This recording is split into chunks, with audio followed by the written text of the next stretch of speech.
a safer place. You're not alone, we're standing by your side, helping you through every twist in the ride. With knowledge, care, and a voice that's true, the Disability Digest is here for you. We've walked the path, we've heard the fight, we know the pain that hides from sight. But every story matters, every win is real. Together we rise, together we heal. You're not alone, we're standing by your side, helping you through every twist in the ride. With knowledge, care, and a voice that's true, the Disability Digest is here for you.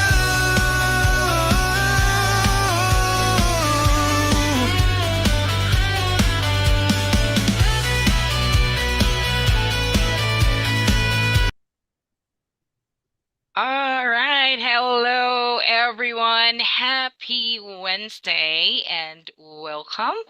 I'm so glad that you've joined us for today's live session.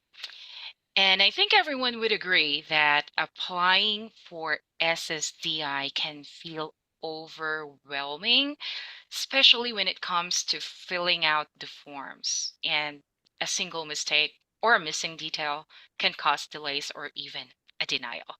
So today, we are going to break down those forms so you can feel confident and avoid the common pitfalls that trip up so many applicants. And because of that, I'm honored to introduce our guest expert for today, Attorney James Mitchell Brown. And he is going to show you exactly how to do that. And of course, Brian Therigan, founder of the Disability Digest, and Mr. Philip Price, who leads a supportive online community to help members stay informed every step of the way. Thank you all for being here. Wonderful. Thank Glad you. to be here. Thank you, Nikki.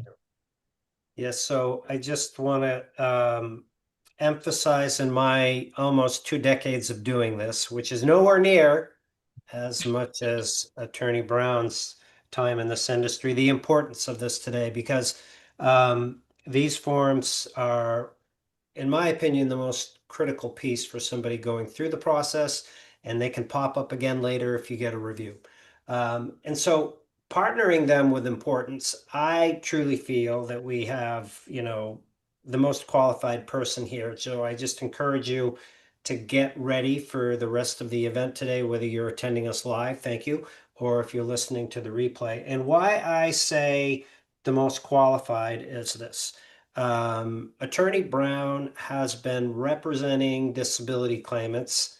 I came up with 48 years, Jim, when I did my math coming into the show today. And not only that, it's not just the time, but you have testified in front of the Social Security Administration. You've also been president in Congress. You've been on TV on a CBS special with Bill Moyer. You were the first ever NOSCR Lifetime Achievement Award. And NOSCR is an organization for disability representatives. And I am a member of an organization that is similar to this called NADER. And Jim is a sought after speaker each year when we have the conference, ethics, marketing topics. And for members here at the Disability Digest, Jim has been instrumental in putting together the How to Survive Your Continuing Disability Review for those of you that are approved those dreadful reviews. So it's my pleasure to have Jim here. Jim, I just want to do a sound check. I know you're on your phone. Make sure that you can hear us and we're all lined up for the show today. I can hear you. I hope you can hear me. And Brian, it's 53 years. 53 years. So what year did you start? 1973. Wow. I guess 52 years. 52 years. All right. Well, 52 years doing anything is impressive. Which I said gives me the DD award. It means I didn't die. Um, great. So just a few things on the importance. Nadine set this up very nicely. As you're going through the approval process, you might be thinking that this is just a typical questionnaire. And you're going to learn more from Attorney Brown in a minute, but this will come up at your initial application. The questions that are asked in here and how you structure the answers is the main part that we want to cover today. But this will help you with the framework really in how to communicate in all areas for your Social Security disability benefits. For example, when you're going through the approval process, you may be sent a third-party form that you could provide to coworkers or family members. And the questions that we're going to go through today, there's some of those that are almost identical, if not identical, on those forms. So think about it as how to answer, how to deal with Social Security. So what we have on tap today is this. There's two primary forms that we're going to go over. One is called the Adult Daily Living Form. That's the primary one. And then the second one is your work history form. And then at the end of this, I'm going to give you, after we go through the two forms and the highlights, I'm going to give you some how to complete these with some online tools, some AI tools. And then if you're listening to this live, you can hang out and we'll have a Q&A session for you as well. So, you ready to get started? I'm ready to get started. I want to add one thing, Brian. When I Yes. teach lawyers how to represent people on Social Security disability claims, I always tell them I'm an artist and I'm painting a picture of my clients from the top of their heads to the bottom of their toes. This form that we're going to talk about is the first chance to paint yourself. You're not just filling out a form that's a piece of paper for the people at Social Security to read. You're painting a picture of what your day is like, of how you're suffering, of what you can and can't do. And some people think don't give them long answers. When people from Social Security call you, don't give them long answers. They're filling out a form and they're not paying attention to your long answers. When you fill this form out, I like to explain to them how you're suffering. This is your chance to let it out of what's wrong. So you're painting a picture of yourself, and think of it that way. Yeah, that's a good point because there's many people that once they hit the submit button on their online application and they submit their doctors and their medications and their work history, they're like, up, just gonna hang out, see what happens. But these forms come typically like 3, 6 weeks after you apply. So that's a good setup. All right, so I'm going to share my screen and in the intro song that we had playing, like there's a lyric in there like we'll be like through the process with you. So for those of you listening to this, this is like having Attorney Brown over to your house, like sitting down on the couch or your kitchen table and going through the forms with you. So just a treat. Okay, so we are going to start with the adult function form. And I am going to go out there on a limb and presume that everybody knows their name and their phone number and all that. We're just going to go down to section 5, which is where we will start painting the picture. So help us understand in this question that says, how do your illnesses, injuries, or conditions limit your ability to work? What is the structure of the answer? Okay, if you have an orthopedic problem or a cardiac problem or a pulmonary problem, you're talking about how it affects your ability to lift, to be outside in the cold. I like to say if you can't go outside because your back is so bad, your legs are so bad, you can't work. If you can't leave your house. So talk about why you can't leave your house. If you're having trouble standing up and sitting down, put that in. If you can't lift a half a gallon of milk, put that in. But also, if you're having pain It usually affects your ability to concentrate, your ability to remember things. So put that in. There's questions later on asking that, but I like to get it in as often as possible. If you're having trouble remembering things, put that in. If you're having trouble following instructions, mention that. If you're having trouble getting along with people because your pain is so bad that you're more irritable, put that in. Again, there's places later on in the form to fill that into, but touch on it right here. Let them know all of the reasons why you're unable to work. And it's not just, I can't lift over 10 pounds. Give it all to them. Paint a picture of why you can't do what you used to do.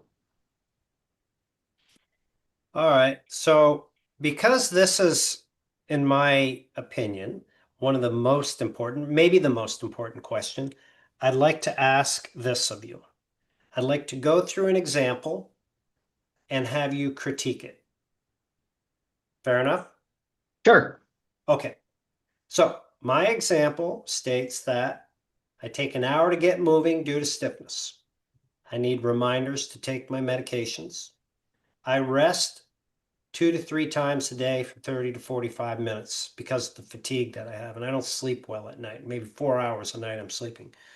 I can prepare a simple lunch, but I need help with heavier chores. Something like that.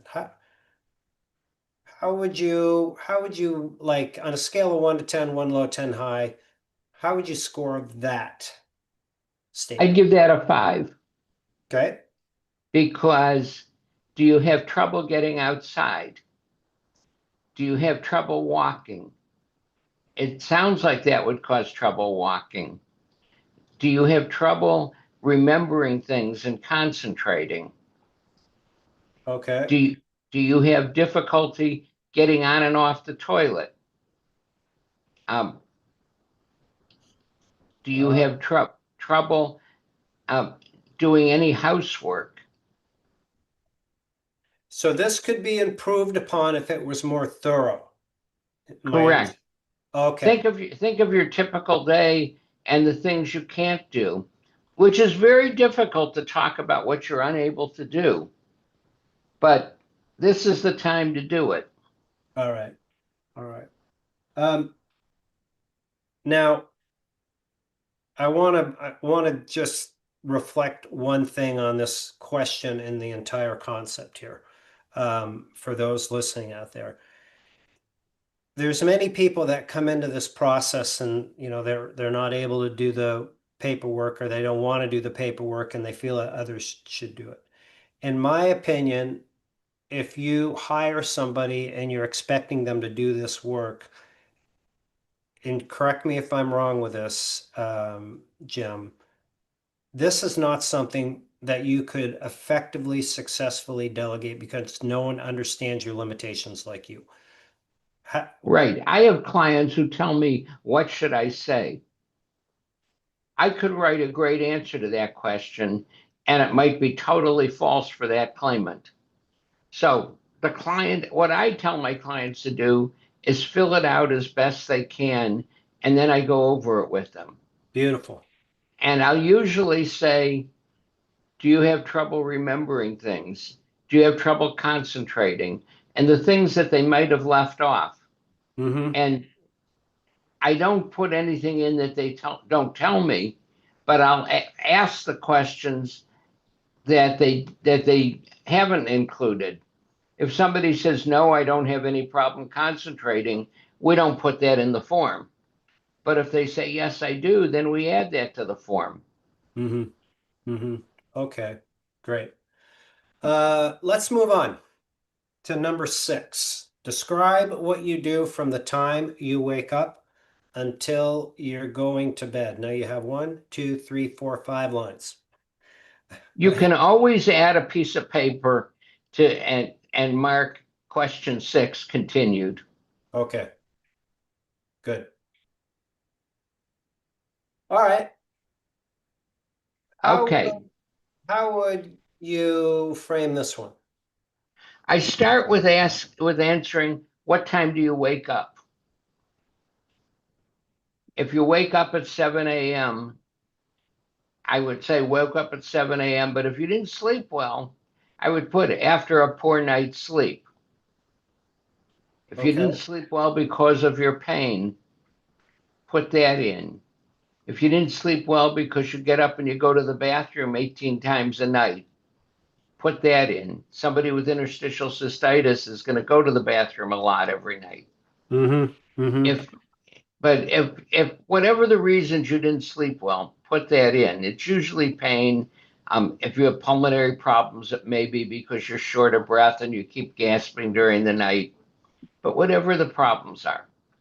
Okay. And then what do? You don't have to put that you went to the bathroom. That's pretty common. But if you take your medicine, first of all, let's say it takes you an hour to get out of bed. Wake up, stretch, think about my aches and pains. It takes me an hour to get out of bed. Then I go and take my medicine. Then I make a cup of coffee. Um, the person I had a hearing for this morning takes her daughter to school. She's usually wearing her pajamas while she does that and throws a coat on over it. But then comes home and sits down and looks at her phone for a half hour because that's the longest she can look before she loses concentration.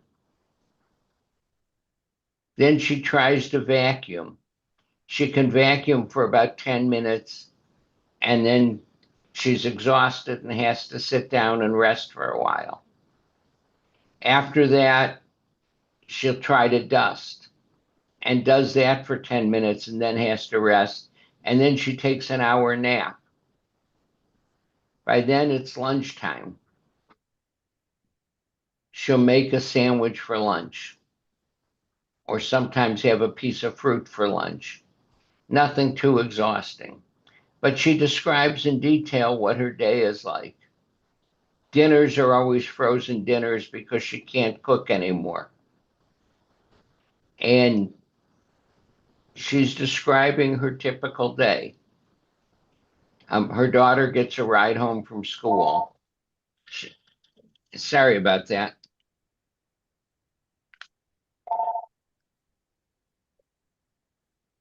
Um, Let me disconnect this phone. I usually do that in advance, and I didn't today. Okay. Then she will try to help her daughter with her homework, but her daughter, who's 9 years old's homework is usually too hard for her now. Then she has her 9-year-old daughter does the dishes because she can't stand that long at the sink. But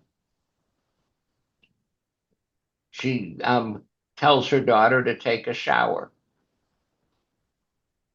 She sits in the bathroom while her daughter showers. But she's going through her typical day. She puts, I only leave the house to take my daughter to school and go to doctor appointments. Okay. Um, if I drive to the doctor, I'm thoroughly exhausted when I get there. But again, be detailed in what you're writing about your typical day. Mm-hmm. Mm-hmm. And Um, do you encourage like to be concise so there isn't like extra words that could create some confusion? What's your position on that? don't put extra words, but be detailed. Okay. Let them know what the day is like so that the problems you're having are clear and explicit. If you have to rest a lot during the day, let them know. If you Mm-hmm. take a nap once or twice a day, make sure it gets in there. Mm-hmm. Mm-hmm. Great. Very helpful. I don't know if you're aware, but we're fine with your participation. But if you would like for us to see you, we'd love to see you. On your phone, Jim, if you just tap it, there's probably a line through the camera part of it. I'm looking, the phone is small. Hang on.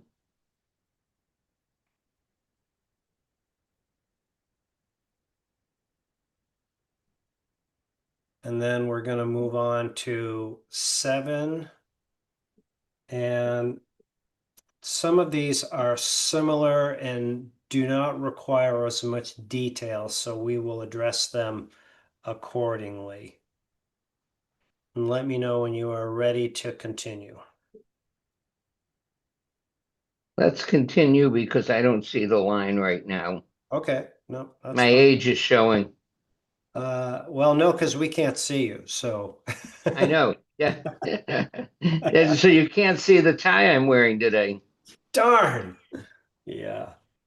All right, so we're on to 7, and this one is do you take care of anyone else, such as a wife, husband, children, grandchildren, parents, friend, other?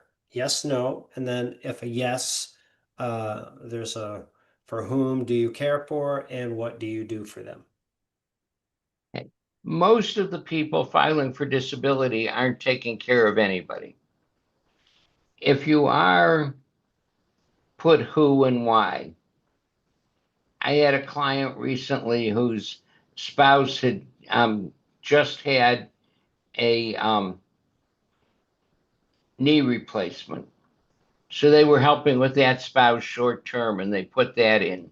Mm-hmm. But in general, you're not taking care of anybody. Okay. All right. Now let's move on to 8, which is do you take care of pets or other animals? Yes, no, with an if yes section. Okay, again, if it's a yes, how much are you doing for that pet? Which is the next question. Are you feeding it and letting it out the back door? Or do you have to do a lot for the pet? Mm-hmm. I had a client recently who had a pet monkey that required a lot of care. Um, most of the time, what you're doing for your dog or your cat doesn't require a lot. Okay. But again, be honest with your answer. What about if it's a service animal? Should that be noted? Yes, if you have a service dog, you should definitely notice that. Okay. All right. And just note, I take care of my service dog or I have the service dog. It, okay. it helps take care of me. Okay. All right. All right. Does anyone help you take care of other people or animals? And that again, if you have somebody living with you, whether it's a spouse or children, a parent, an aunt or uncle, a friend, put that in there and say what they're doing to help take care of it. Mm-hmm. Okay. It's kind of like special accommodations on a job. It's special accommodations for life Right. approach. Yeah. Okay. All right. So we're on to number 10. What were you able to do before your illness, injuries, or conditions that you can't do now? The one that's most forgotten on this is work. Ooh. So be sure to say before this you were able to work. Oh, now we Um, see you. Your video's on. yeah, I Wonderful. got it. I found the button. Um, Wonderful. but in addition, what else could you do? I could clean my house. I could cook meals. I could take walks. Whatever you were doing before that you can't do now, include in there. I played basketball with my child. I was able to drive my child to school. I attended church and I can't go to church now. Whatever you were doing that you can't do now, put in there, Mm-hmm. but be as specific as possible on this. Okay. This is again painting the picture of your limitations. Yeah. And listing the activities. Okay. All right. So, Brian, do you like the shirt and tie? Got to get a closer look. Actually, I do. You know what I like about it is it's kind of feeling like a fall day here in Vermont, and you're right in line with the colors. That's what I tried to do for you. Thank you. Nailed it. Nailed it. All right. Do the illnesses, injuries, or conditions affect your sleep? Yes, no, with an if yes section. And again, you touched on this earlier, but now's your chance to go into more detail. If you're not sleeping because you're worried about what tomorrow is going to be, a lot of people that I represent worry that tomorrow is going to be worse. That's a huge problem. It's a mental problem, but it keeps you from sleeping. If you're not sleeping because you're in so much pain, because you're taking care of somebody and you're worried about them, if you're worried about yourself, whatever the reasons, put it all there. Okay. Jim, this um, brings up a point. If somebody is answering this and we're using sleeping, for example, what is the time frame that they should use? If they're thinking, well, okay, is this just based on last night, or is this generally over the last 30 days? What's the approach for that? I'd say the last 14 days, Okay. your average for the last 14 days. If you got one good night's sleep in the last 14 days, don't think of that as normal. Mhm. Do what's normal for you. Okay. If you didn't sleep well 7 out of 14 days, talk about those 7 days you didn't sleep well. All right. All right. So we're moving on to 12, and I believe there's 22 in this form. This is personal care. Explain how your illnesses, injuries, or conditions affect your ability to dress, bathe, care of hair, shave, etc. Okay. If you need help putting on a shirt or your shoes, mark that down. If it takes you longer to get dressed, mark it down. If you get dressed with no problems, don't mark anything down. Just leave it blank? Leave that blank then if that's no problem. Okay.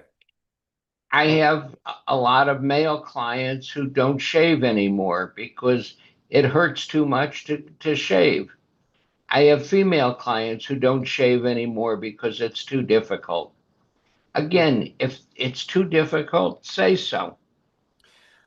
let's could we pick, let's say two, and provide examples. For example, dressing. What would be a sample statement that somebody could use that's having a challenge dressing?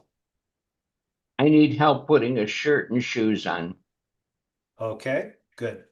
Um, feed self.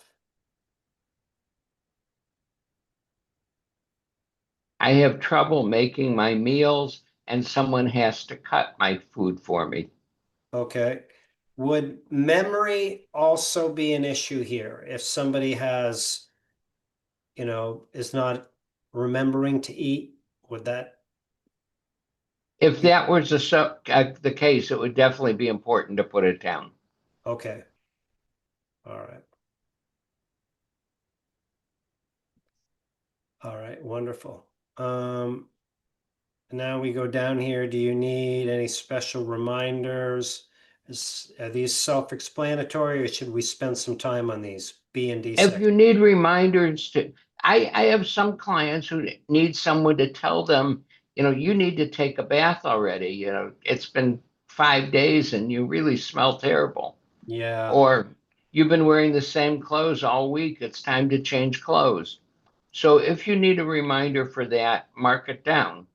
okay, On your medicine, if somebody has to remind you to take your medicine, or if you just forget to take it, mark it down. If you remember to take your medicine because you set your clock for it, your timer on your phone is set to when you're supposed to take it. Um, Mark it down.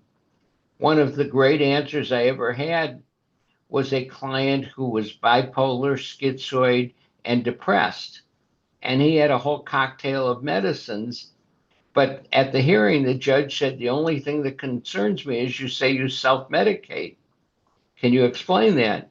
And the person said, well, if I take my depressive medicine, it affects my schizophrenia.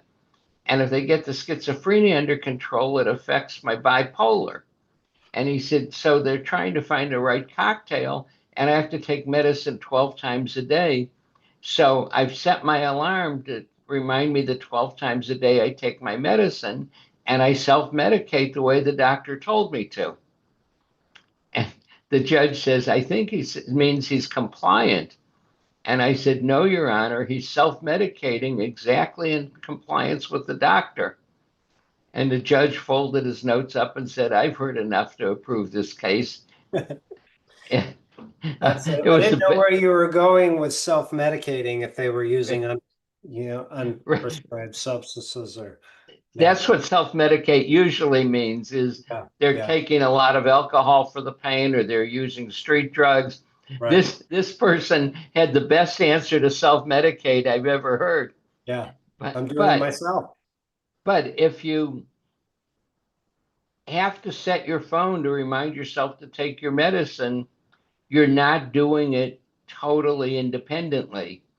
So Okay, okay, so mark down that you have to set your phone to remind yourself to take your medicine.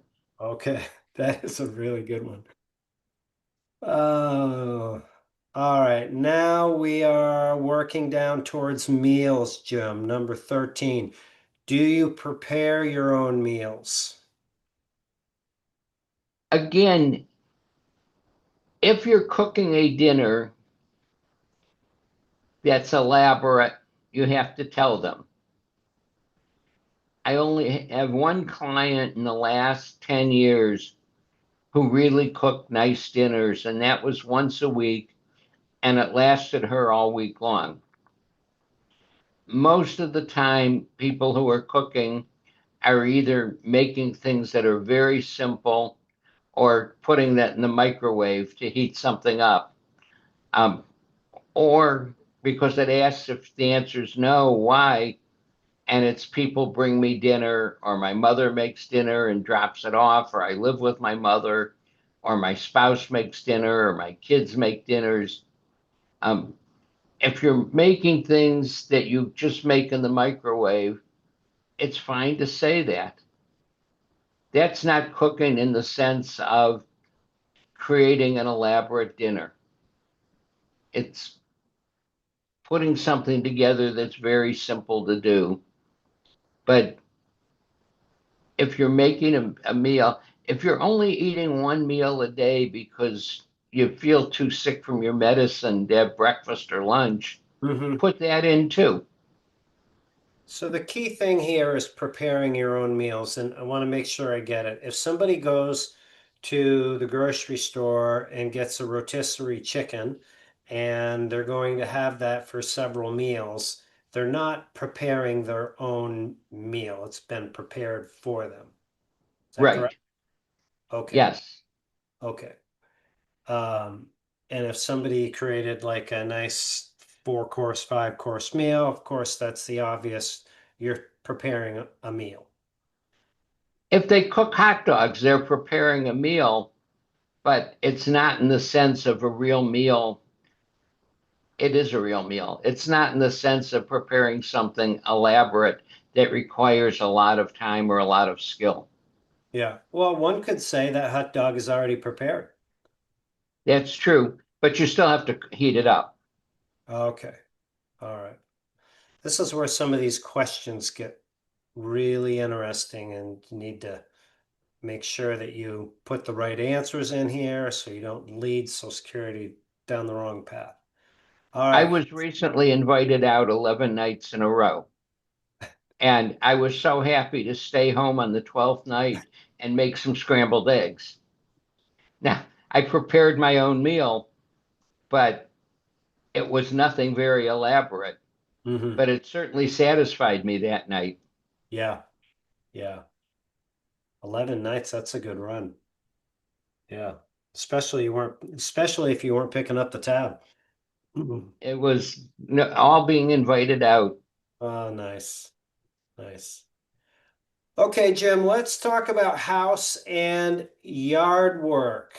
People are a common question we get like from disability recipients. Should I mow my lawn? You know, should I do any of this stuff? If you can do it, should do it. But let's say you have a small lawn and you do it and you can do your lawn and then you have to sit down and rest for 2 hours afterwards. Mm-hmm. Say so. Mm-hmm. If you vacuum for 20 minutes and then you have to rest for an hour, say so. Be honest about your answers. Yeah. There used to be one judge, and he was in the 80s, who would park on the streets of the claimants he had hearings with and watch them to see if they took walks, to see if they mowed their lawn, if they painted their house. And he was really a nasty judge because if he said, "Did you take walks?" and you said no, he'd say, Uh, "Well, what about on this day when you could have done this and this?" And he tried to catch people in lies. And then one day somebody saw him sitting on the street and came up behind him and put a gun to his head and asked what he was doing on the street. And he said, "I'm a federal judge. I can be wherever I want." And this person said to him, "If you're ever on this street again, when you leave, it will be without part of your head." And that judge never went out and surveilled anybody again. wow. But Wow. it's also illegal for the judges to do that. I was wondering about that. Yeah. I think Yeah, the, so the point he that was you're communicating here is just because you could mow your lawn or iron does not mean that you could do a job 5 days a week, 40 hours a week, like work. that's right. You have to be able to do it 8 hours a day, 5 days a week. Yeah. Yeah. And you can mow your lawn and then take a nap or then have to sit down and watch television for 3 hours because Mm-hmm. you're in so much pain or you're so exhausted. So you don't have to be a shut-in a wheelchair to get disability. Mm-hmm. All right. Number 15, Jim, getting around. How often do you go outside? And then it gets down into when going out, how do you travel? Walk, drive a car, ride in a car, etc. Again, this is the time to be honest about it. I go outside every day to let the dogs out and I watch them play for 15 minutes. I try and take a 15-minute walk every day, but then I have to come back in and rest. Um, I only go outside to go to the doctor's office and the grocery store.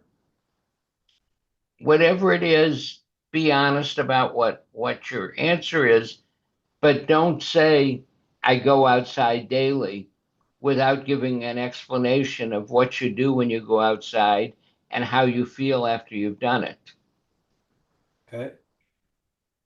Jim, let's spend a moment on the driving component of this, which in my experience confuses people. If people say yes to driving, is there any like anything that they should put in addition to that? They should put in how long they can drive, any difficulties they have driving. Mhm. Um, if they can drive for 15 minutes or 20 minutes, and then that's their limit, Mhm. they should put that in. If they just say they can drive, somebody might think they can drive from Vermont to Michigan with one stop. Yeah. So put in what your limit is. Mhm. Don't just say, yes, I can drive. Let them know that you can drive from your house to the doctor's office, which is 15 minutes away. And then you have to sit in the waiting room for 15 minutes or 20 minutes before you're even able to go get examined. Yeah, good point. Yeah, be specific on that one, because if you're an over-the-road truck driver and you're filling out these forms and you're not able to work and do your job, but you put in here you can drive with no limitations from your degenerative disc disease and arthritis, you're gonna have a problem. Okay, shopping, stores by phone, mail. Okay. Again, I've had some clients write they shop in the stores because they shop online and then go pick up their food. They stand in, they pull up and the food is put in their car. That's not shopping in a store. Okay. But if you shop in the store, but you have to use one of those electric carts to do so, say that.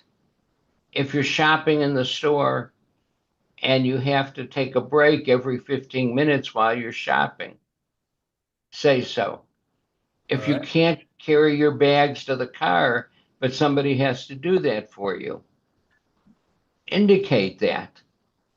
If you get home from shopping and somebody has to bring the grocery bags in the house, indicate that. Um, if you don't indicate it, Social Security is going to think you can carry a bag of groceries from the store to the car and from the store to the car to the house, and that you could do that 8 hours a day, 5 days a week, because they're doing things by rote. They're not doing these as if you're a human being. So make them know that if you go shopping, you're limited. If you shop by computer, tell them how long you can shop by computer before you need to take a break. I can shop by computer for 20 minutes and then I have to take a break of 20 minutes and then I come back and continue shopping. And it takes me 2 hours to do my grocery shopping by computer,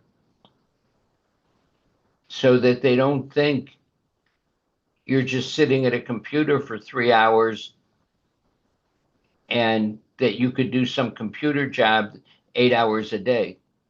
Mm-hmm. Okay, specifics on the limitations. Right. And again, if you do shopping by computer and it wears you out and you have to take a long rest after that, say so.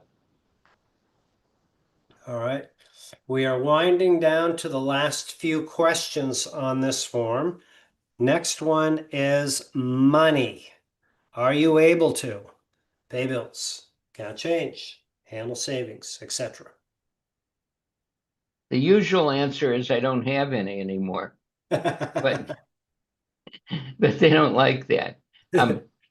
If you had money and you could handle it and pay your bills and you don't think you'd have a problem, say so. If you have any problems, indicate what they are. All right. Hobbies and interests. I've reviewed some of these forms and I've seen people put things in here that, they shouldn't have. So I'm really anxious to get your take on this one. At the first part of that, put all of the hobbies and interests you've ever had. Everything. That I like bowling, hunting, fishing, playing softball and basketball. Put it all down, because there's another question asking which ones you can't do anymore. So start by putting everything that you like doing. everything you did before you became disabled. Now, Okay. what's the next question? How often and how well do you do these things? I rarely do them anymore because of my disability. I can't hunt or fish anymore. I can't bowl. I can't play basketball. Um, Okay. I the only thing I can do now is watch TV for 20 minutes or read a book for 15 minutes. Okay. And the last one sounds like I mean, it is similar in my opinion. Describe any changes in these activities since the illness, injuries, or conditions began. My condition keeps me from doing the activities I love to do. Yep. Okay. Great. Number 19, social activities. How do you spend time with others? In person, on phone, email, texting, mail, video chat, other. Okay. Again, be honest about that. I found most of the people applying for disability don't spend much time with other people. Mm-hmm. If anything, you're going to have some short phone calls with other people, but people don't want to listen to you complain and you don't have any life to talk about. Yeah. It's not like you've gone to a baseball game or you've gone to a movie to talk about, Mm-hmm. and you're sitting at home looking at your four walls, so you don't have a lot to discuss with people. So your conversations aren't going to be very great. And most of the time, you're not spending much time with people. If you do, put it down. If you're not, say, I have very little social life. Mm-hmm. Mm-hmm. Okay. Helpful. And 20, check any of the 20A. Check any of the following items that your illness, injuries, or conditions affect. Long list: lifting, squatting, bending, standing, reaching, walking, etc. Okay, the one that people forget to put down is the memory and concentration. Okay, third column right here. Yep. Right. And if you're in a lot of pain, it affects your memory and your concentration. So check those. Okay, good. And Uh, then give an explanation that my pain affects my ability to lift, stand, stoop, walk, bend, reach, push, pull, and it affects my memory and my concentration. okay. All right. Um, so now we're moving down through, unless there's other areas of this you want to do a deeper dive. It's Well, the part about taking instructions and um, yes. How well do you follow spoken instructions? most people applying for disability don't follow spoken instructions very well.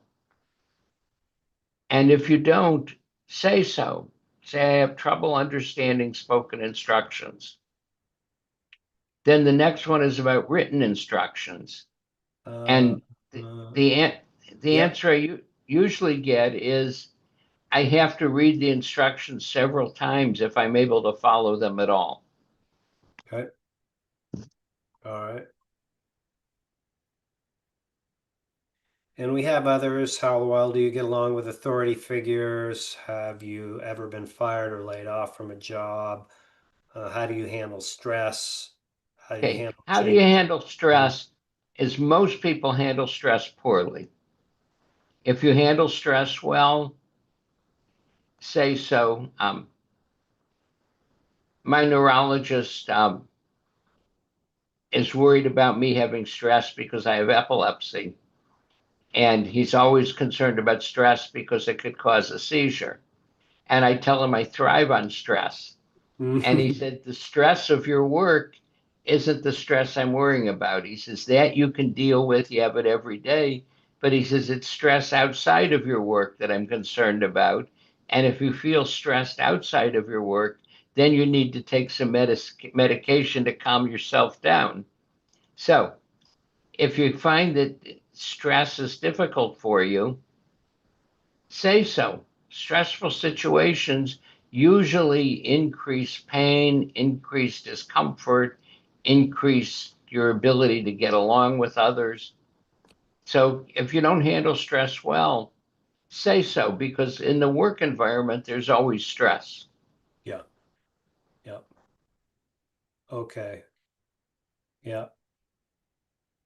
Now, Jim, this 20I I find interesting, which it says, have you noticed any unusual behavior or fears, yes or no? And it's not that I'm referencing, it's the amount of space that is provided. It's extensive. So is there a reason for that? How should people approach this? Okay. What I usually get when I've talked to my clients after they filled it out is no, I don't have any unusual fears. And then I say, do you worry about being worse tomorrow? And they say, oh, yes, I always worry about being worse tomorrow. I worry about who's going to take care of my kids tomorrow if something happens to me. I worry about who's going to be with my spouse if something happens to me. And then they go through a whole list of fears they have. So the word unusual is deceiving because people think those are common fears, but they're all unusual because they're specific to you right now. Mm-hmm. So cross out the word unusual and say, do you have any fears? Some of those fears keep you up at night. Is tomorrow going to be worse? How am I going to feel when I wake up tomorrow? Is my condition going to get worse? I have so much pain now, I don't know if I could stand it if it gets worse. But fill up the space. Give them as much as you can in there because there's a lot of reasons why you have these problems. So give it to them. Yeah. Okay. That's really good prompts because without prompts, I expect it's going to be challenging for people to come up with these different fears in their life. So if you just get close to the end of the form, you don't want to be lax. You want to take the time to really invest in this and complete it properly. Okay. And you could put things down that you've already put down and answered other questions. I've had some people say, but that makes it sound like I'm crazy. And I said, no, if you don't have any fears, then there's something wrong with you. If you do have these fears, you're normal. Mm-hmm. Mm-hmm. Yeah. 21. Do you use any of the following? Crutches, walker, wheelchair, cane, brace, artificial limb, hearing aid, glasses, voice box? I don't know why they put hearing aid and glasses in there. Because they're so common and they're so rarely disabling. Mm. But if you use any of them, put it down. If a doctor prescribed them, put down when that it was prescribed and how long you've used them. Okay. And they provide quite a bit of space under what do you need to use these? When do you need to use these aids? Excuse me. Right. Yeah. Some people use a walker only when they're out of the house. Mm-hmm. Some people can't get around even in the house without a walker. Mm-hmm. So, I mean, whatever it is, that's what you put down. Okay. And we're reminder that we're looking at a 14-day window as the ideal time frame for this. Okay, now we're down to section 22. Do you take any medications for your illness, injuries, or conditions? Yes, no, and then list with side effects. Right. Only put the medicines that have side effects. But remember, if you're constipated, a pain medicine usually causes that. If you're fatigued, a medicine often causes that. If you're feeling out of sorts or not part of your daily routine, the antidepressants often cause that. So if you're having any feelings that aren't what you've normally been feeling, there's a good chance it's a side effect from a medicine. Okay. Jim, why only the medications that have side effects? Because that's all they're really interested in. Okay. All right. Okay, last section here.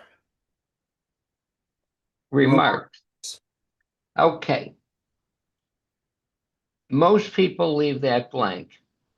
I like to add in the line, I just want to recover and be able to work again. Ooh, nice. It makes the light go off for the people that think everybody just wants disability. When I've testified at Congress, I've always told them that nobody ever wants to call me. Nobody wants disability.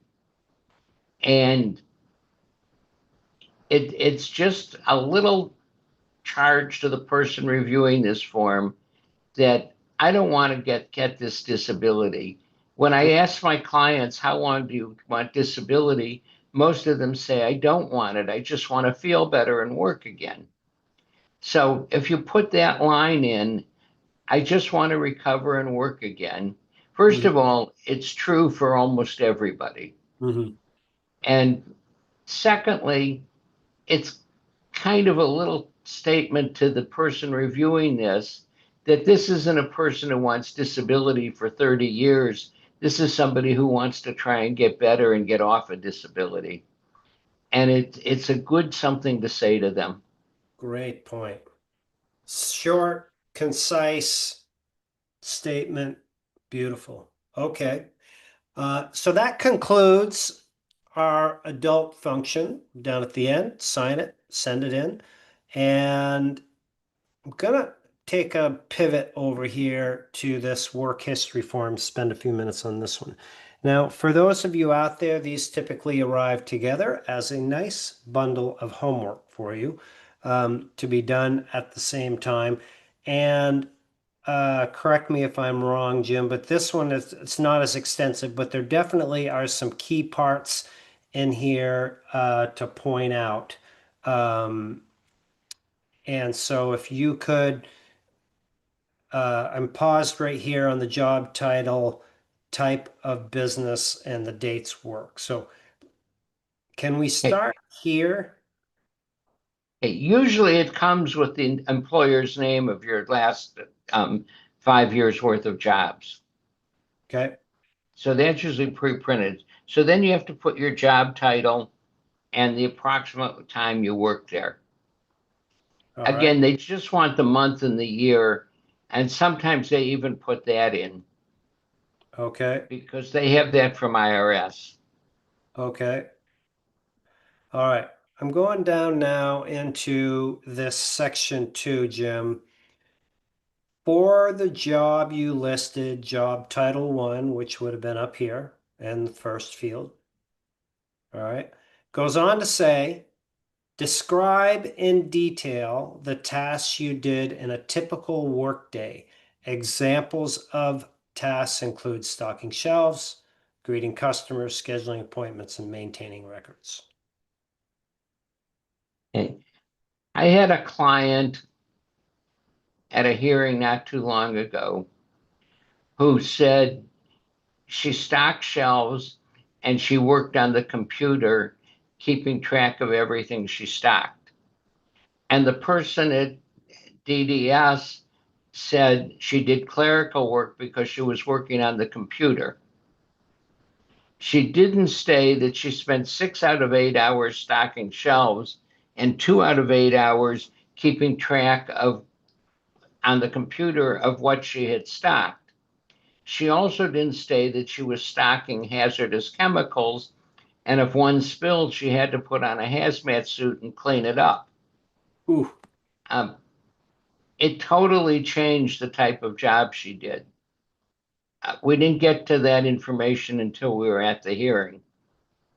So be detailed. and don't make yourself a hero. I had somebody who say they were the assistant manager at an AutoZone, but they didn't have keys to open or close the store. They didn't hire or fire anybody. They didn't do any employee reviews. They were called an assistant manager because then they weren't allowed to get overtime because they had a managerial job. And so your title doesn't necessarily describe the job you were doing. This person's job was stocking shelves all day. He didn't even get to wait on customers. All he did was stock shelves, and he was the assistant manager in charge of stocking. So describe in detail what your day was, which is more important than what your title was. And that would be the time that you spent like sitting or standing, or some of the activities for lifting, like the lady who was working with hazardous materials, like when she had to stock the shelves, would it be important for her to list, like she was lifting, for example, commonly 10 to 20 pound hazardous material and putting it on a shelf? Right. Well, she was lifting hazardous material that weighed 25 to 50 pounds, but Okay, she just said, I stock shelves okay. So, and didn't even put the weights in. So put the weight in that you're lifting and stocking. Put the average weight you lift and the heaviest weight you lifted in your job. okay. Social Security is always looking at what your job is listed at. A nurse's job is listed as medium work or light work, meaning your average weight lifted is 20 pounds, but it's always performed as heavy because the nurse is lifting 100 pounds or more.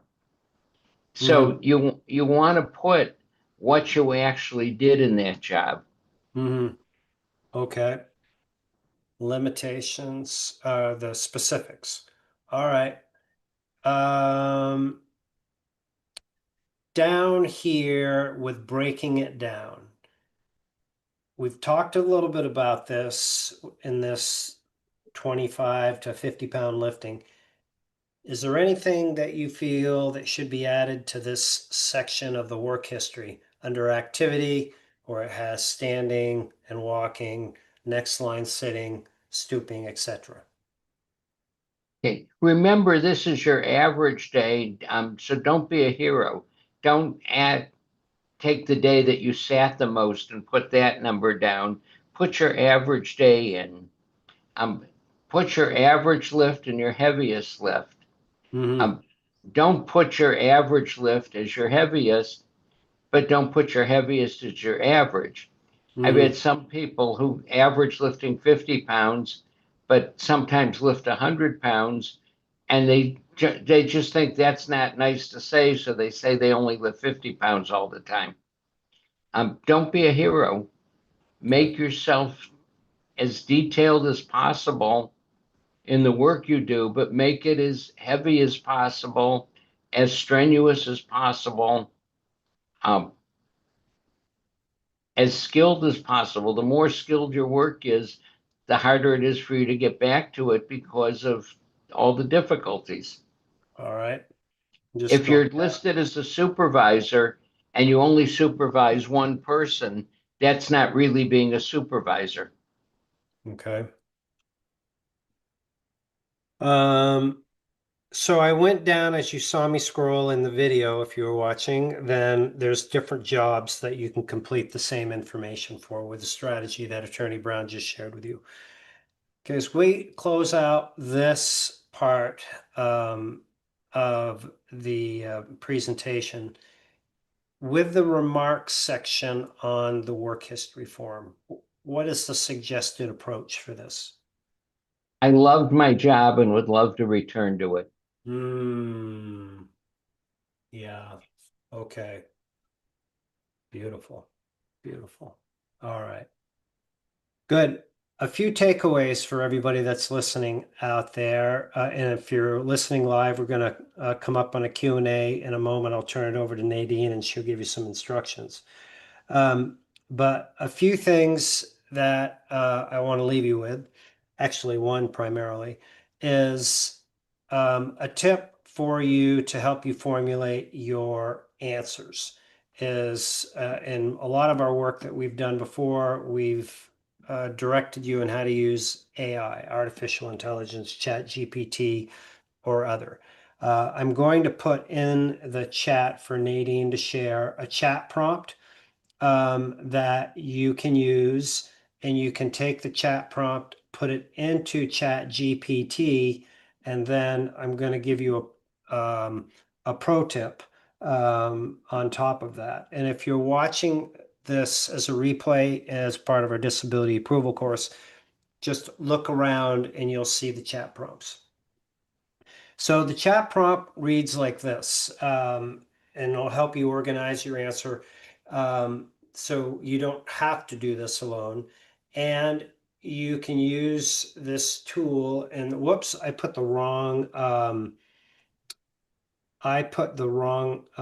prompt in there, Nadine. I'm going to send you another one. The prompt reads as follows. It says, I'm filling out SSA 3373 function report. Please help me organize my answers so that they show frequent limitations, and it goes on to explain in detail consistent with the interview that we did, right? So you can customize that prompt, put it into Chat GPT, and then ask it to answer the respective questions that you have so that it communicates James Brown style. Now, the next thing that you can do, and if you've used Chat GPT, then this would be the pro tip and hopefully familiar with you. And if you need more information on this, you can maybe ask us to do it in another live. After this is done, you can go into this replay, and I'm going to use this prior show that we did with Attorney Brown as an example.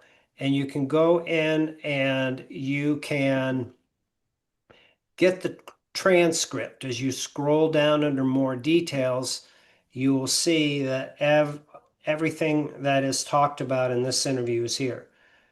The pro tip is you use the chat prompt, customize it with your limitations, and then say, please format the answers so that they're consistent with how Attorney Brown would communicate in this interview. And so it'll have your limitations, how Attorney Brown would answer them, and it'll give you the framework to help you and assist you in doing this. So if Chat GPT and AI is like something that you're not familiar with and you haven't used, and this may be too much for you, but if you've used it just a little bit, this could be a beautiful tool as a thinking partner to help you organize your answers to get that done. So, okay, this has been awesome. I thank you, Attorney Brown, for your guidance again for everybody out there. It's like having you right in the living room, sitting down, answering the questions. So again, thanks. And for those of you watching this in the approval course, again, look around this for other resources to help you successfully complete this task.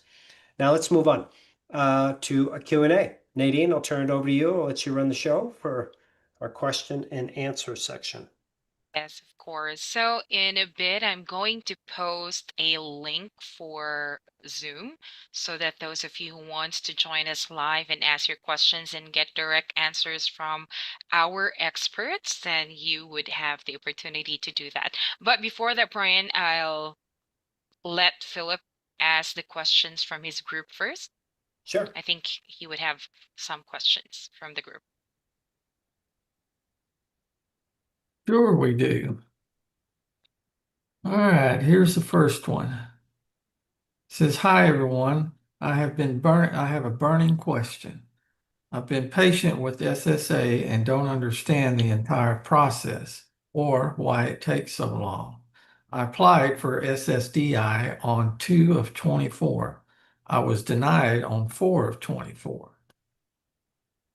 Let's see here. So I immediately appealed it. Also, I sent my medical records confirming that my cancer advanced to stage 4, days before my second denial. I then hired a lawyer since a hearing was the next step. My lawyer contacted me in 4/23 of 25, a year after I hired him, after I got denied again on 4/22 of 25. He told me that SSA reopened my claim because my cancer had advanced to stage 4. On 5/20 of 25, my lawyer told me SSA approved my SSDI and I will be receiving an award letter detailing the information. It's been 3 months and 3 phone calls to SSA, which they confirmed, but couldn't provide any details yet. Why? Does this sound unusually long, and is there a time frame to generate an award letter? My lawyer hasn't been very active with my case. I've only received 2 phone calls from him and have done all the work. So the real question, I believe, is this like too long for an award letter? That's my take. Jim, Yeah. does that sound right? Okay. The problem is, since January of this year, they have 10,000 less employees working at Social Security. That's the layoffs and the early retirements they've had.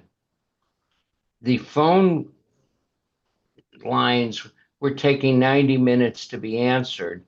So they've taken a lot of the people, many of whom were in the award center, the payment center, and put them on answering phones.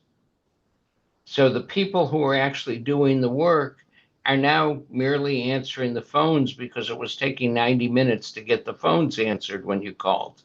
Hmm. So they're answering the phones, but they're not doing the work. Is this too long? Yes, it's too long. Is this how long it's taking nowadays? Unfortunately, it is. I have award letters that I've received that the payments still haven't been made, where I used to get the payments before the award letters. So the system has just bogged down. Frankly, the new commissioner isn't going to do anything to make it go faster. The shame is Social Security employees are paid out of the Social Security fund. So firing 10,000 Social Security employees didn't save the federal government any money. It didn't come out of the federal treasury. It came out of the Social Security fund. So they were so hot to fire people, they didn't look at what fund it came out of or would it make any difference to the federal government.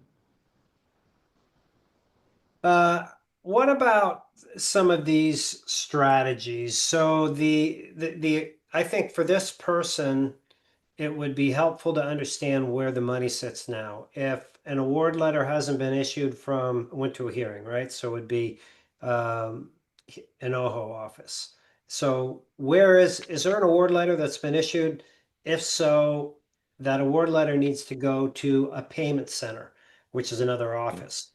So they need to But find, it first goes to the field office and then to the payment center. But did he get his written decision from the ALJ first? we don't know. We don't know. We don't know. I have one ALJ I know who always sends his decisions to the payment center as well as to the field office. And my clients get their payments before they even get the decision from the ALJ. Okay. But he's one in 1,500. So is the typical protocol for a hearing decision, then gets an award, that award letter goes to the field office and then sometimes also to the payment center at the same time? Is that your understanding? Now, the field office has to make sure that there's no workers' comp benefits, that there's no SSI that has to be paid. And they Okay. check the non-disability issues, and then they forward it to the payment center. Okay. All right. All right. Helpful. All right, Philip, we really get into that one. What's the next one? All right. Next one is a similar question. It says, I received a favorable decision from the judge. It went to step 5 and said 15 to 30 days for most prolific for this part. It indicated it was with a reviewer in my hometown. Now it says it is with a reviewer in Baltimore, Maryland. The judge said her decision would take about 6 weeks. It took over 3 months. Anyone else in this waiting period or recently gone through it with all the changes? I'm wondering if this is the reason it is taking so long. I agree. That's pretty similar. Anything different there for you, Jim? Well, amongst the heavy layoffs were the people who type the decisions. Okay. So decisions are much slower coming out from the judges. Mhm. It went to the reviewer in the field office, Mhm. who did their job and sent it to the reviewer. That payment center is in Baltimore. Mhm. So somebody in Baltimore is now looking at it. They probably haven't even gotten it to look at yet. Yeah. They look at them in the order they get them.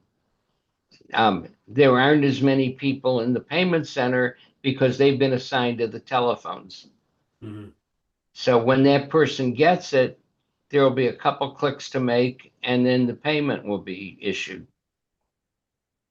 So my glass half full statement on this for both of these is you're approved and you do get paid, right? I mean, you do, it's just a matter of when. All right, next one. Can someone help me understand auxiliary benefits and back pay? So I have an appointment on September the 3rd with SS for my child for his auxiliary benefits. If I understand this correctly, you can only collect 12 months back pay on this. However, he has been collecting on my husband's SSDI for the past few years. It seems like he will be transferred to my record because my monthly benefit is much higher. How does that work? Will there be any back pay at all? What should I expect? Jim, I defer to you on this one. Okay. First of all, did she list her auxiliary benefit, her child, as a dependent when she signed up? If she did, then they should go back to the date she signed up to pay him minus the amount of money that he's received under her husband's benefit. If they make a mistake and pay the whole benefit, they're going to declare an overpayment and she'll have to pay part back. So if her child gets her whole benefit, she should immediately go in and say, you paid him too much. Because she'll know that they paid him too much. The next thing is, if her benefit is higher than her husband's, then, and she didn't tell them about the child when she filed her application, they'll only go back 12 months in paying him. Okay. Good. Good answer. I wasn't keen on that one.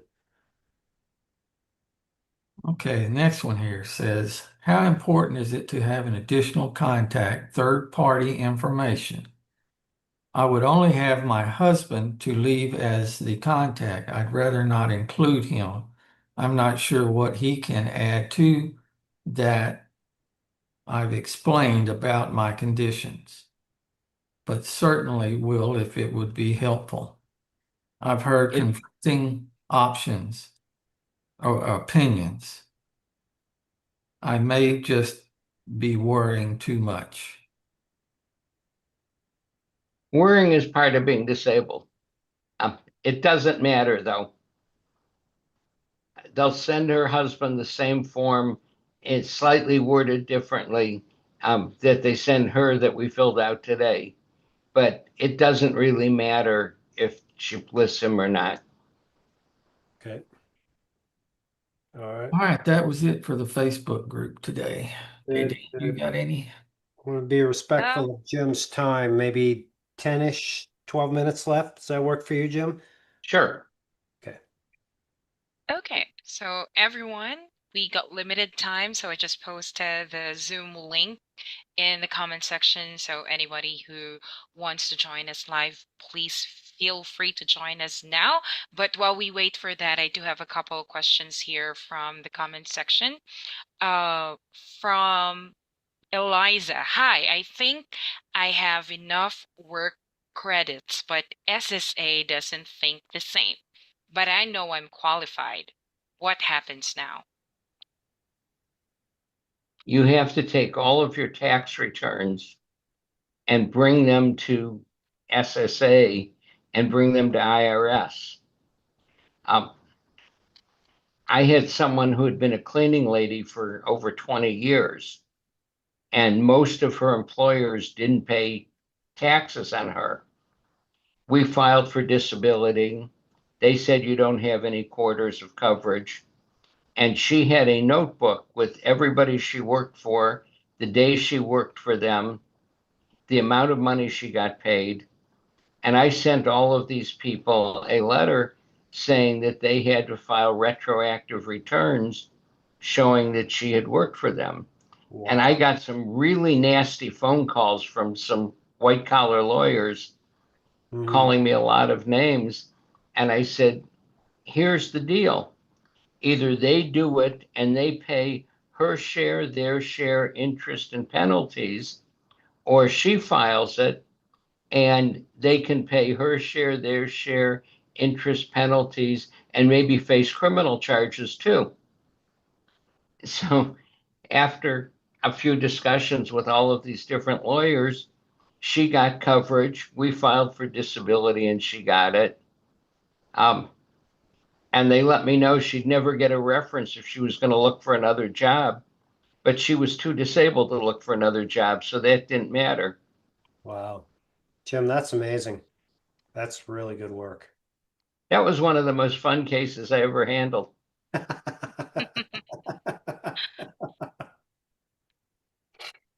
Oh, love it.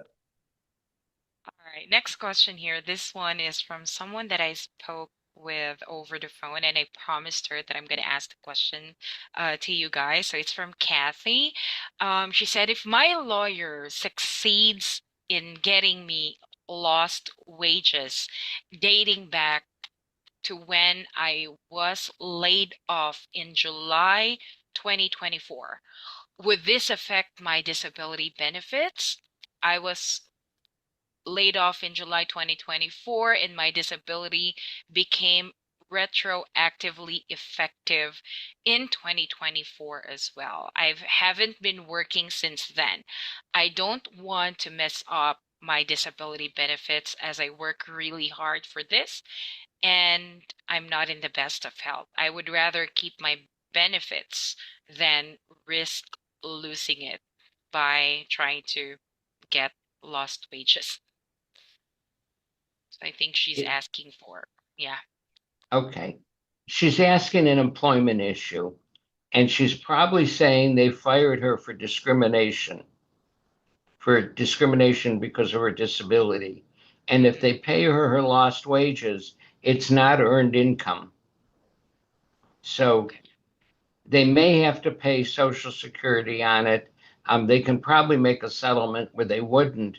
But even if they did, it's not earned income, so it's not going to affect her disability. Mhm. Okay, Mhm. that's good news for her then. Okay, another question here from Scott. Now that I've been approved for disability, am I allowed to do normal daily activities like walking my dog, or do I need to limit what I do because Social Security might be watching me? Okay.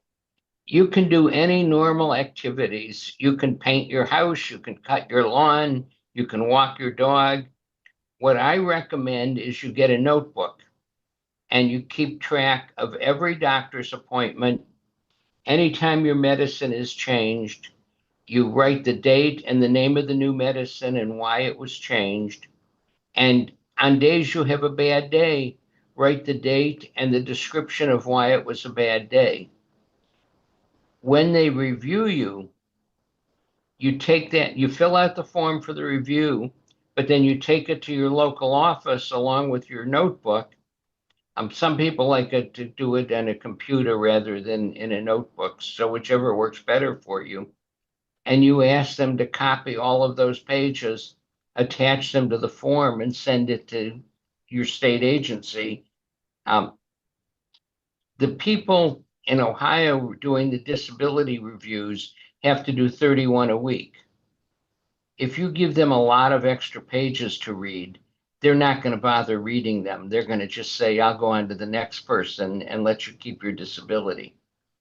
But keep that, if you have to remember all the things you've done and all the bad days you've had, it's difficult. If you have this nice diary to give them, they can't challenge it. Okay, good point. So much for that. Another question from Versa. Um, I was approved for disability and supposed to be getting payments, but after I got sent a report to fill out, my account was shut down. I haven't received anything since. Why is this happening and what do I need to do to fix it? It sounds like she was approved for SSI. And my guess is her assets were too high. But that's just a stab in the dark, not knowing more about the case. Okay, that could be a possible scenario. Another question here from Scorpio Lane. Currently in the initial process, how much weight do they give the GP's response? Also, can my spouse submit a statement on how my injury has affected us? And last part of the question, can you modify your appeal responses once they already start the review? That's a handful of questions. Your GP's opinions, if that's one of your attending physicians, is considered. If your GP's opinion is directly contrary to one of the specialists, it's not considered as much. If it corroborates one of the specialists, it's considered heavily. Your spouse's opinion is important. If your spouse says, oh, he's terrible to live with because he's in so much pain, and I have to do everything. I have to clean the house. I have to cook all the meals. I have to drive the kids to school. He can't do anything. That's invaluable. As far as changing your responses, they're going to send you some forms that you can put the new responses on.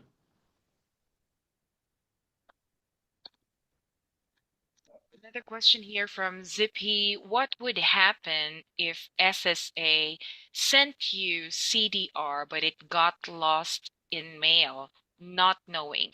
Would it show up on my SSA account? If you lose your benefits because of this, can you appeal? Well, if you get that, you'll get a decision cutting you off. If you didn't get the decision cutting you off, you have to file for good cause saying, I never received that decision, and ask them to allow you to appeal it. Okay. And we have Mike Sexton in the comment section. He has a question for you, Jim. Mike said, with the new work requirement for Medicaid benefits, what would you recommend claimants do to keep their health insurance? But first of all, those requirements aren't going to go into effect until 2027. Secondly, if you're getting disability, you're not going to have a work requirement. It's only going to be for people who aren't getting disability. So you shouldn't worry about it. Yeah, so I have a kind of an add on that. If somebody is going through the approval process, they haven't been approved, they kind of fall into this limbo, right? And they're subject to a work requirement. Technically, one could say they're qualify for disability benefits, but they just, haven't been approved. How would you address that one with a work requirement? It depends on the state. I have a client who has muscular dystrophy in Texas. She's bedridden, and they're not giving her Medicaid while her SSI application is pending. Because Texas says you can only get it once you're getting SSI. All right. To be continued, that one. Right. Yeah. Shout out to Mike out there. one last question here. I hope we still have time for that. It's from Carolyn. She said, I'm on Social Security on SSI. I want to know if I can get SSDI too. It depends on your work history. If you worked 20 of the 40 quarters prior to becoming disabled, you should be able to also get SSDI. If you did not work 20 of the 40 quarters, which means 5 of the 10 years prior to becoming disabled, then you can't get SSDI. All you can get is SSI. Mhm. Right. Okay. So those are all the questions that I have. And Brian, just a heads up, I wanted to mention this comment that they're trying to join Zoom, but the feed is lagging. So I'm not sure if there's some settings that we have to adjust for next week, because I know that Jim was also having a hard time joining earlier. So All right. Good to know. yeah. I have one question, actually. This is from my side of the house, Jim, for you. Okay. For an applicant going through the process, the strategy that we've learned from you is to have them collect their medical records, get them in with their application early. Now, if they pull down from the portal, those typically aren't all, they don't include everything, right? Are those sufficient, or should they make a move to get like an extensive, 2 years of full medical records? And if yes, what's the best way do you recommend people that are, just doing this on their own, not represented, to get those medical records? Write the doctor and ask for your complete medical records, and say it's for a Social Security claim. In most states, not every state, they can't charge for medical records for a Social Security claim. Some Mhm. states still let you charge a fee for them, Okay, but ask for the complete records. What you complete get on the portal isn't enough. isn't enough. Okay, good. That can save people because they're just thinking, oh, I'll pull down my portal, print these off. Okay, great. All right, we're going to wrap up. A few things before we go. Is for those of you that are new out here and wondering how to learn more about what you can do to get, keep, and maximize your disability benefits, you're looking at the Disability Digest up here on the screen. Nadine will put a link in the chat. Just come to the website, click the green button, fill out your profile. There is no cost for your membership. And the value of it is once you complete it, we understand better how we can help you. Maybe you're already approved and you need to go into a channel of information that's going to line you up for the how to survive your continuing disability review. Maybe you're just starting the approval process and you want to understand if you qualify and how to start your application. That's totally different information. So come on over and check that out. If you're listening to today's program and you are approved and the information that we shared with you about how to fill out the forms, one way that you can use this is we have a refer a friend program where you can refer somebody here. Our concept is we pay you to refer them, and we will pay you once they get awarded. So to help them get awarded is you can make them aware of the information that we shared today so they can successfully fill out those forms and get them into Social Security. So those will be a few links that we will have in the chat for you today. All right, so we will be back next week. As we get into September, we get into the time of the year where we want to make sure that you're getting everything that you're entitled to. So we have some upcoming events with experts on Medicare benefits, all the changes, how that's going to influence you. But to wrap up today, a big thank you to Attorney James Mitchell Brown. This is incredibly valuable information that you shared. I'm grateful for you taking the time to I'm do. always glad to be here, Brian.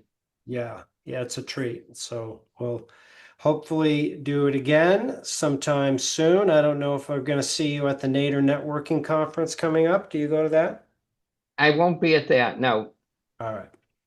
Till next time then. But we'll have you back Right. hopefully soon. Late October, probably. Okay. Beautiful. Thanks, everybody. Until next week, God bless. Make it a great day. Thanks. Bye, everyone. Bye, everybody.